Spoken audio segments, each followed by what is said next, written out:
on the last episode, we kind of gave the Midday Madness overview. Tell me how it's going to work in week 3, Yeah, September 15th to the 21st. 200, 250 yards away from the bedded bull with his herd. Um, Keeping in mind, again, a very generalized statement. They're going to bed somewhere halfway up the mountain to three-quarters of the way up the mountain on a north face, where there's a little bit of a just topographical change, whether that goes from steep hill to a flat bench, whether that's a saddle.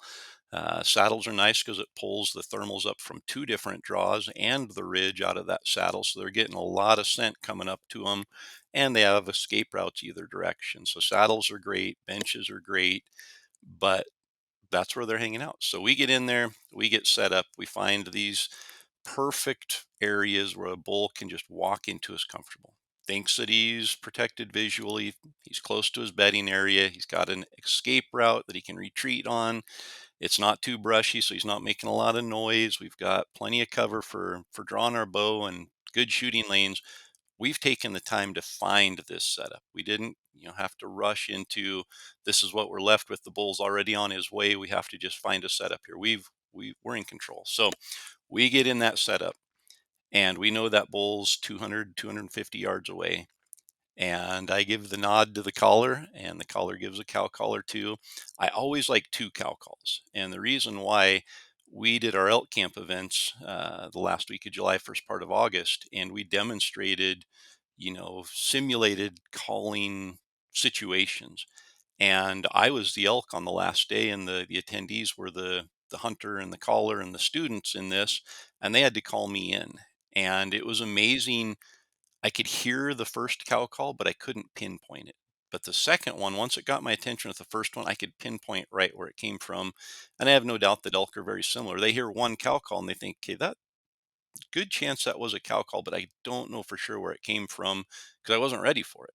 But you give one cow call and then 2 seconds later you give another one. They heard the first one, they keyed in, now they hear the second one and they know exactly where it's at. So I like to give 2 to 3 cow calls to get them started. Then I know they heard it. And if they hear it during this next week, they should respond. Then again, there are reasons they won't. If there's a lot of predators in the area, if there's been a lot of hunting pressure, it might take a little bit more to coax a response out of that elk. But I just want him to respond. And it can be he's bedded. A lot of times when they're bedded, they just give that wimpy little bugle. Even a big bull sometimes will give a wimpy little bedded bugle just because they don't take a full lung full of oxygen. They aren't standing up. It's just, it's almost a sigh. They'll sigh and let you know that I'm over here. Not this And again. yeah, and that's all I want. That's all I need. And I'm going to give him a couple more rounds of those cow calls again, staying timid here because it might be enough. He might be like, yeah, it's worth me getting up out of my bed and going to this cow to bring her back over here. And you might the next time he bugles, he might have cut the distance in half and he's on his way. Just keep giving him that. But if he stays there 3 times and responds 3 times from his bed and hasn't moved, I'm going to trip the trigger and I am going to light him up in a way that if you thought he couldn't resist it the first week and the second week, this week is full throttle reaction from the bull and he can't control it. So we're going to give him those cow calls. He's going to respond. We're going to be quiet for a minute or two. We're going to give him cow calls. He's going to respond. And then when we're ready to hit him, I used to say cut him off. And I know a lot of other people, when you get aggressive with bugling, they're like, you want to cut him off. And I think if you can cut him off, there is an advantage to that. Uh, but the problem I run into is when I cut a bull off a lot of times, my challenge is so abrupt and so aggressive that a lot of times I finish it and I hear him still chuckling and he didn't hear the full challenge. So I like to wait until he finishes. And the second he finishes his bugle, then I hammer him with the challenge. And the challenge bugle is going to, it, you can't even, you don't even have to describe the sound of it. Just know that you are putting all of the anger and aggression you can into a bugle at that bull. You're screaming at him. You're telling him, hey, it's you and me on the mountain today, and this one cow that's at stake here is going to be settled over you and I getting together and tangling up here. So you just have to, there's not a language. There's not a certain chuckle or a glunk or a certain pitch you have to hit.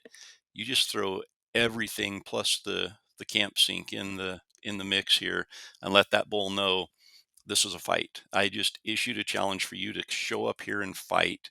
And whatever it takes when you're putting that pressure on the diaphragm call, you make sure that you're demonstrating and communicating to him that emotion. And I mean, this third week, when you do that, this is when you hear the air come out of the woods. This is when you hear four distinct Oh. hooves hit the ground.